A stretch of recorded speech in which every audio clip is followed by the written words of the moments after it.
السلام عليكم ورحمة الله تعالى وبركاته.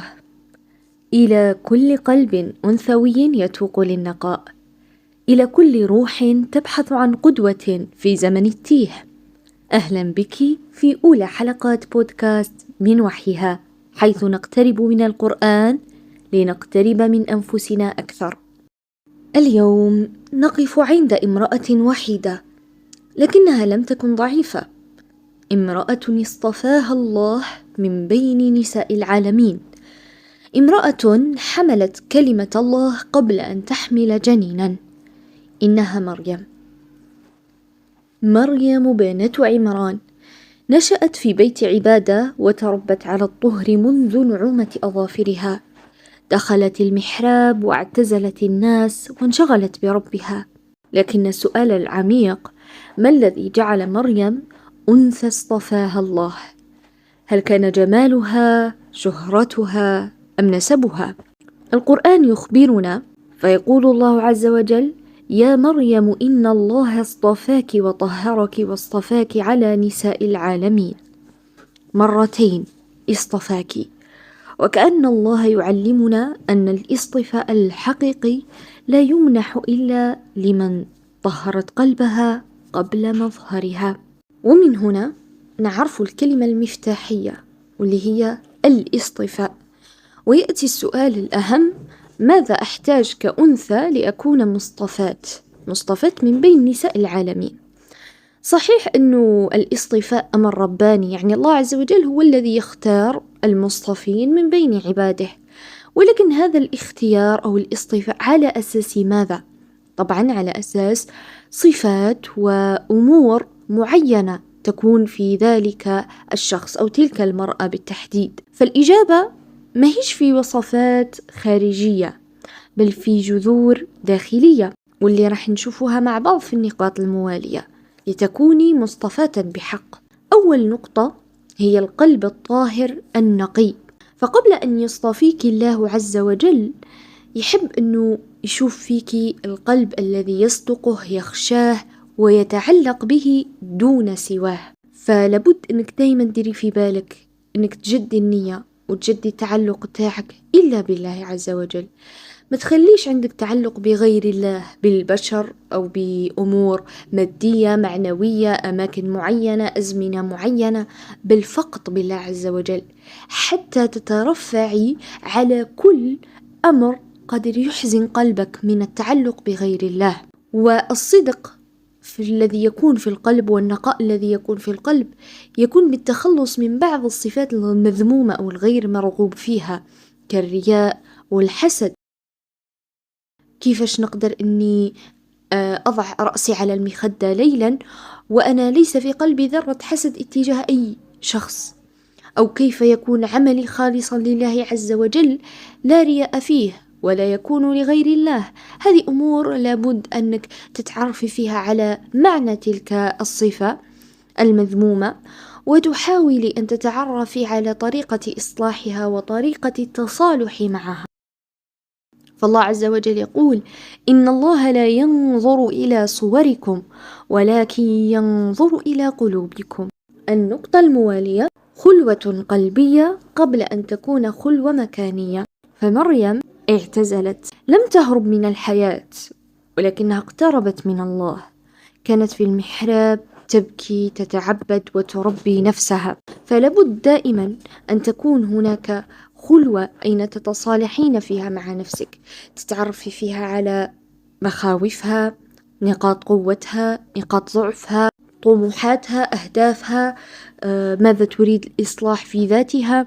وهذه أمور نابعة من القلب، لذلك قلنا خلوة قلبية. فلا تنفع تلك الخلوة المكانية وين تقعدي وتبقى تديري في قائمة المهام للشهر الموالي، للأسبوع الموالي، لسنة كاملة، بدون ما يكون هناك تصالح مع الذات. فلابد دائما أن يكون هناك تلك الخلوة القلبية أين تسمعين فيها نفسك ويسمعك فيها الله. النقطة الموالية: الرضا بما قسمه الله لك.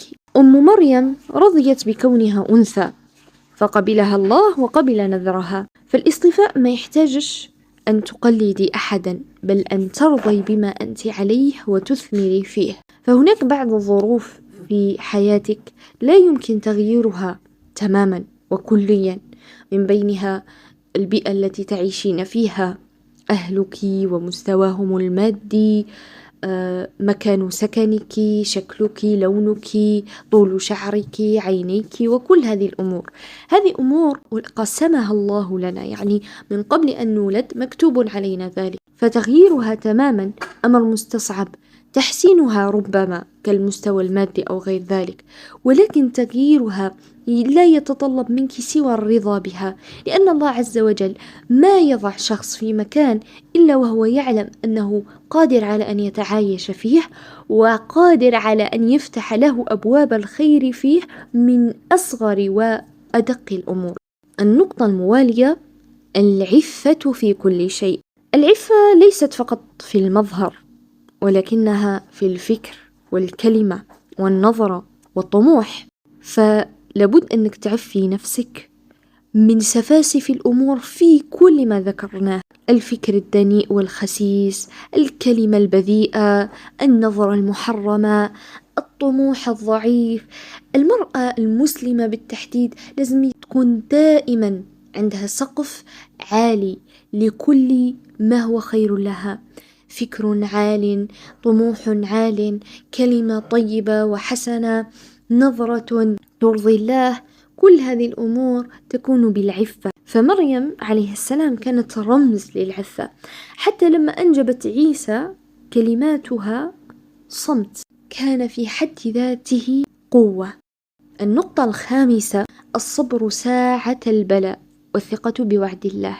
لما يجي الابتلاء، في رأيك هل تهربين أم تثبتين؟ مريم قالت: فأشارت إليه، ما دارت ولا شيء، أشارت إليه فقط ولم تدافع عن نفسها. علاش في رأيك؟ لأنها كانت واثقة أن الله سيدافع عنها. فالثقة بالله عز وجل في الابتلاءات اللي تمر علينا في حياتنا أمر لا بد منه، ليس أمر اختياري. لابد أنه دائما تكون عندنا ثقة بأن الابتلاء هو تكفير للذنوب، رفع للأجور، أو مفتاح وباب لخير هو قادم، لأمر وفرج أكبر وأعظم. النقطة السادسة والأخيرة: أن تري الله منك ما يحب ولو لم يرك الناس. هذه يعني لم تكن نتيجة شهرة أو تهافت لإعجاب الناس بها، ولكن كانت جهودا في أخلاقها وصفاتها. يعني حتى لو لم يرك الناس، فتبقين على عهدك مع الله بأن تريه أفضل صفات منك وأفضل ما يحب من أخلاق وأفعال وعبادات. الاصطفاء يكون على إخلاص النية بينك وبين الله. هذه النقاط اللي ذكرتها كانت قليلة جدا في حق هذه الكلمة العظيمة الاصطفاء، وكل نقطة كانت تحتاج لبودكاست وحلقة لوحدها وتفصيل وشرح مفصل لنخوض الرحلة معا خطوة بخطوة، وكلها تحتاج لتطبيق أكثر من أن نعرفها نظريا ونسمعها فقط. فيا غاليتي، مريم ما هيش قصة فقط، مريم منهج لأنوثة راقية نقية، ليست صاخبة ولا تطلب الإثبات، بل تثبت بالسكينة. أنوثة تقول: لست في حاجة لأن يراني الناس ما دام الله يراني، لست مطالبة أن أشرح نفسي لأن الله يعلم سري ونجواي. هذه الأنوثة التي تختار العفة ولو على حساب سمعة الناس، أنوثة اللي تختار الصمت حين يكون الكلام لا يفهم، والأنوثة اللي تختار القرب من الله لأنه الحضن الحقيقي.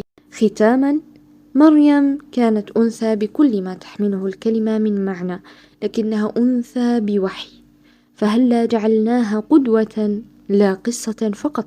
واسألي نفسك الليلة: في أي شيء يمكن أن أكون مصطفاة؟ ربما تجدين أن الله اختارك لشيء لم تنتبهي له من قبل.